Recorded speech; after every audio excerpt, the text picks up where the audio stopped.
Okay, na-install na natin yung high rail connection natin sa amplifier at yung supply ng transformer. Double check ko na din yung supply natin.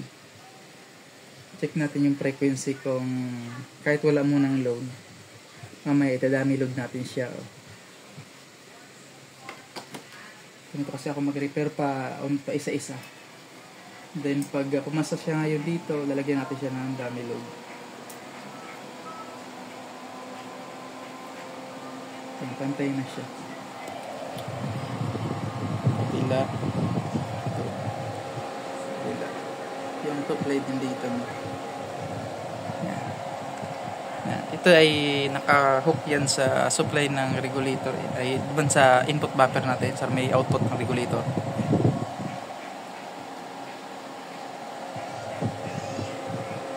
Okay. Hindi na siya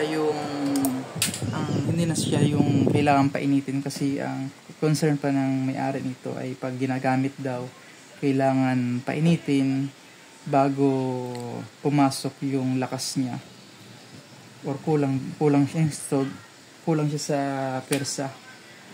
Ngayon diretso na siya. Try natin sa dummy load. Okay?